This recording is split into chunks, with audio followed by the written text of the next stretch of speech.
Hi കൂട്ടുകാരെ, പുതിയൊരു വീഡിയോയിലേക്ക് എല്ലാവർക്കും സ്വാഗതം.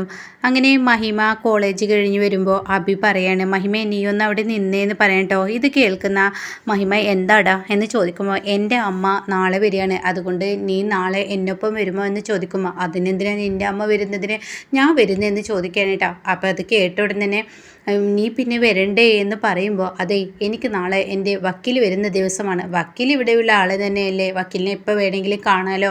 എൻ്റെ അമ്മ അങ്ങനെയല്ലല്ലോ, യു കെയിൽ നിന്ന് വരില്ലേ എന്ന് പറയുമ്പോൾ, നിൻ്റെ അമ്മ യു കെയിൽ നിന്ന് വരുന്നുണ്ടെങ്കിൽ നീ നിൻ്റെ അമ്മക്കൊപ്പം വേണം, അതല്ലേ നീ ചെയ്യേണ്ടത്.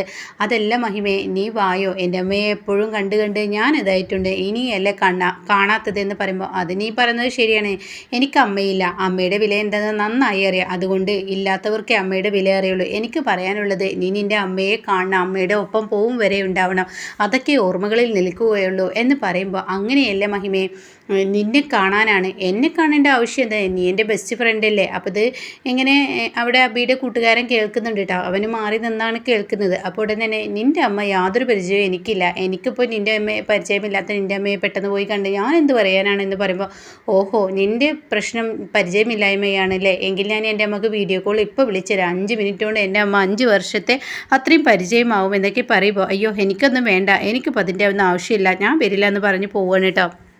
എന്നാൽ ഈ സമയം അബിയുടെ കൂട്ടുകാരൻ വന്നിട്ട് പറയണേ, എടാ നിനക്ക് നാണമുണ്ടോ ആ പെണ്ണിൻ്റെ പിന്നാലെ ഇങ്ങനെ നടക്കുക, ആ പെണ്ണ് നീ എന്ത് പറഞ്ഞാലും നിൻ്റെ പരിധിക്ക് വരുന്നില്ല, അവളെപ്പോലെ ഒരു പെണ്ണിനെ നീ സ്നേഹിക്കേണ്ട ആവശ്യം എന്താണെന്ന് പറയുമ്പോൾ, അത് തന്നെയാണ് എൻ്റെ ആവശ്യം, അവൾ എന്നെ സ്നേഹിക്കുന്നില്ലെങ്കിൽ അവളെ ഞാൻ പിടിച്ചെടുക്കും എന്നുള്ളത് എൻ്റെ ഒരു ആവശ്യമാണെന്ന് പറയാം കേട്ടോ.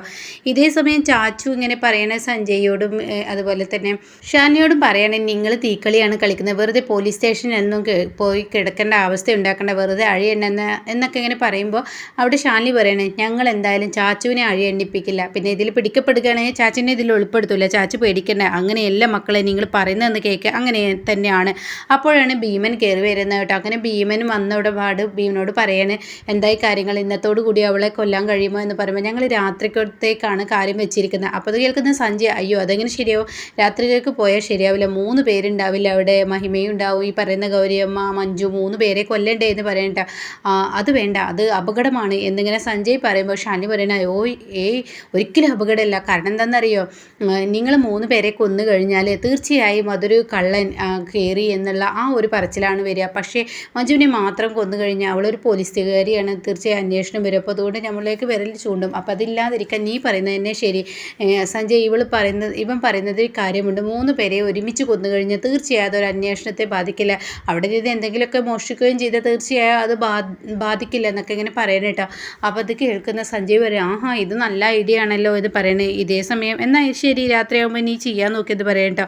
അങ്ങനെ അവരങ്ങ് പോവുകയും ചെയ്യണേ. എന്നാൽ ഈ സമയം ഇപ്പുറത്താണെങ്കിലും സഞ്ജയ് പറയണേ, എൻ്റെ ഐഡിയ അടിപൊളിയായിട്ടുണ്ട്. അപ്പോൾ തന്നെ ശാലിനി പറയണേ, സഞ്ജയുടെ ഐഡിയ അല്ല കേട്ടോ, ഇത് ശാലിനിയുടെ ഐഡിയയാണ്, ശാലിനിയാണ് ഇത് പറഞ്ഞത്. ഓ മോളെ ശരി എന്നൊക്കെ ഇങ്ങനെ പറഞ്ഞാൽ അവരിതാവാണ് കേട്ടോ.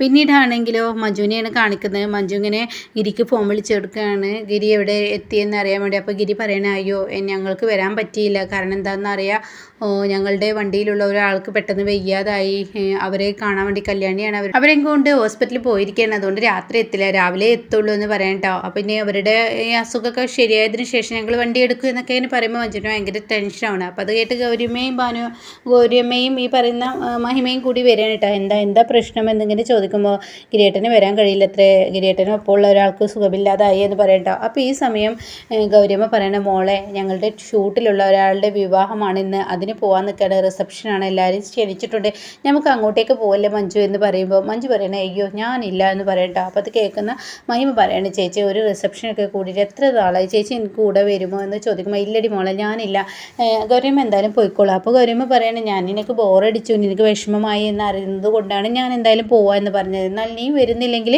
ഞങ്ങൾ ആരും പോകുന്നില്ല എന്ന് പറയട്ടോ. ഇതേ സമയം മഞ്ജു പറയണേ, അങ്ങനെ വേണ്ട ഗൗരിയമ്മ, നിങ്ങൾ പോയിക്കോളൂ, മഹിമയെ കൂട്ടിക്കോളൂ, മഹിമക്ക് ഇങ്ങനെയുള്ള ഫംഗ്ഷനൊന്നും കിട്ടാറില്ല, അവളെ കൊണ്ടുപോകുമെന്ന് പറയട്ടോ. ഇതേ സമയം മഹിമയും കൂട്ടിയിട്ട് ഗൗരിയമ്മ വണ്ടി വന്നു എന്ന് പറഞ്ഞിട്ട് അവരെ ഇറങ്ങുകയാണ് കേട്ടോ. എന്നാൽ ഈ സമയം മഹിമ ഇങ്ങനെ പോയിരിക്കില്ല, അപ്പോൾ മഹിമ അങ്ങോട്ടും ഇങ്ങോട്ടും ഇങ്ങനെ നടക്കുമ്പോൾ പെട്ടെന്ന് കാണാം ഭീമൻ ആ ഒരു വീടിനുള്ളിലോട്ട് കയറുന്നു. എന്നിട്ട് എടാ നീ ഇങ്ങോട്ടേക്ക് വാടാ എന്ന് പറഞ്ഞിട്ട് തൻ്റെ കൂട്ടുകാരെ ഭീമൻ നിങ്ങൾ വിളിക്കുന്നുണ്ട് കേട്ടോ ഫോണിൽ. അപ്പോൾ അങ്ങനെ അവർ എത്തുകയാണ്. എന്നിട്ട് പിന്നെ പതുക്കെ അങ്ങ് ചെല്ലുകയാണ്. കയ്യിലൊരു വടിയൊക്കെ ഉണ്ട് കേട്ടോ, ഇരുമ്പിൻ്റെ വടിയാണ്. അതുമായി അങ്ങ് പോയിട്ട് ബെല്ലടിക്കുകയാണ്. ബെല്ലടിച്ചിടുന്ന തന്നെ മഹിമ വാതിൽ തുറക്കുന്ന തന്നെ കണ്ണ് അടച്ചിട്ടാണ് കേട്ടോ, കണ്ണ് താഴോട്ടാക്കിയിട്ടാണ് വാതിൽ തുറക്കുന്നത്. ആ സമയം തന്നെ മഹിമയുടെ മുഖത്തോട്ട് മുളകും പൊടി അങ്ങ് വിതറുകയാണ് കേട്ടോ. അതോടുകൂടി മഹിമയുടെ കണ്ണ് കാണാതാവാണ്. മഹിമ പെട്ടെന്ന് അങ്ങ് താഴോട്ട് വീഴണം. അങ്ങനെ തറയിൽ വീഴുന്നത് കൊണ്ട് തന്നെ തലയുടെ ബാക്കടിക്കുന്നത് കൊണ്ട് തന്നെ മഹിമയുടെ ബോധം പോയിരിക്കുന്നു കേട്ടോ. അങ്ങനെ പിന്നീട് എടി നിന്നെ കൊല്ലാൻ ഒരുപാട് ദിവസങ്ങളായി ഞാൻ കാത്തിരിക്കുന്നത്, നിന്നെ കൊല്ലാൻ എനിക്ക് ഇതുവരെ കഴിഞ്ഞില്ല, എന്നാൽ നീ ഇന്ന് തീരുമെന്ന് പറഞ്ഞൊരു കമ്പി എടുത്ത് വയറ്റിലോട്ട് അങ്ങ് കുത്താൻ ശ്രമിക്കുന്ന സമയത്ത് ആ കമ്പി ആരോ തടയുന്നു.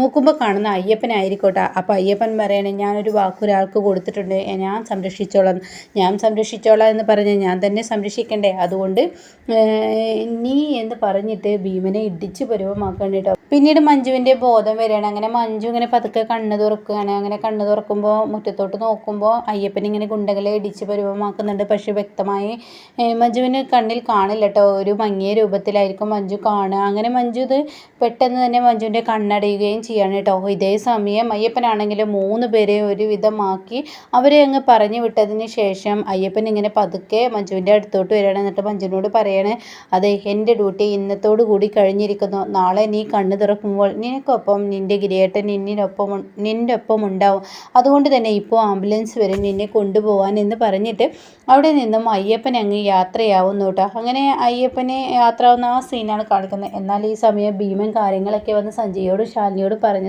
പറയുമ്പോൾ ശാലിനി പറയുന്നത് ഞാൻ അല്ലെങ്കിലും പ്രതീക്ഷിച്ചത് ഇത് ഇങ്ങനെയൊക്കെ തന്നെ വരുള്ളൂ എന്ന്, കാരണം ഇവനെ പോലെ ഒരു പൊട്ടനെ അങ്ങോട്ടേക്ക് പറഞ്ഞയക്കേണ്ട ആവശ്യമില്ല. അപ്പോഴേക്കും സഞ്ജയ് പറയണേ ശരിയാണ്, ഇവനെ പോലെ ഒരു പൊട്ടനെ പറഞ്ഞയച്ചതാണ്. അപ്പോൾ അവിടെ ഭീമൻ പറയണേ അയ്യോ അയ്യപ്പൻ നിങ്ങൾ വിചാരിക്കുന്നത് പോലെയല്ല, ആ പയ്യൻ അവിടെ എത്തിയെന്ന് പറയട്ടോ. ഇതേ സമയം ശാലിനിക്ക് ദേഷ്യം പിടിക്കുകയാണ്. എത്ര ആളുണ്ടെങ്കിലും ഈ ഒരു നരുന്ന പെണ്ണിനെ പോലെ ഒരുക്കാൻ ഈ ഭീമൻ എന്ന് പറയുന്നവന് കഴിയില്ല.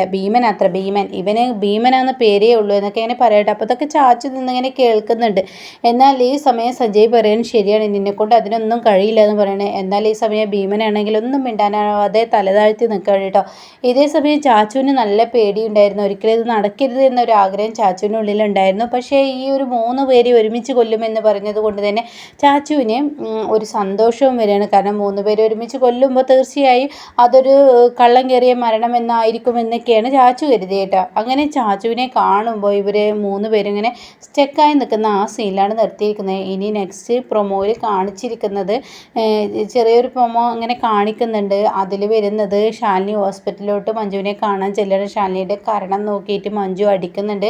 പിന്നീട് അയ്യപ്പൻ ആരാണെന്ന് ഏകദേശം മനസ്സിലാവുന്ന ആ ഒരു സീനൊക്കെയാണ് പ്രൊമോയിൽ വന്നിട്ടുള്ളത് കേട്ടോ. അപ്പോൾ എന്തായാലും നമുക്ക് കാത്തിരുന്ന് കാണാം. റീമേക്കിൽ ശരിക്കും ഹോസ്പിറ്റലിൽ എത്തിയതിന് ശേഷം യഥാർത്ഥ അയ്യപ്പൻ ഉണ്ടല്ലോ, ശിവൻകുട്ടി ചേട്ടൻ്റെ അയ്യപ്പൻ, അതുമായിട്ട് ഗിരി അങ്ങോട്ടേക്ക് വരികയാണ്. അവനോട് നന്ദി പറയാം, അവനെ വിളിച്ചു വരുത്താണ്. അപ്പോൾ ഈ സമയമാണ് മഞ്ജു പറയുന്നത് ഇവനല്ല എന്നുള്ളത് പറയുന്നത്. അപ്പോൾ ഇവൻ പറയും ഞാൻ ആദ്യമായിട്ടാണ് ഗിരിയേട്ടൻ്റെ ഭാര്യയെ കാണുന്നത് എന്ന് പറയുന്നത്. അങ്ങനെയൊക്കെയാണ് പിന്നീട് സാക്ഷാൽ അയ്യപ്പനാണ് തൻ്റെ മുന്നിലോട്ട് വന്നതെന്ന് സത്യം അറിയുന്നത് കേട്ടോ. അപ്പോൾ ഇവിടെ എന്തോ ഉണ്ടാവുമെന്ന് നമുക്കറിയില്ല. എന്തായാലും കാത്തിരുന്ന് കാണാം. റീമേക്കിൽ അങ്ങനെ ഓടിയിട്ടുണ്ട്.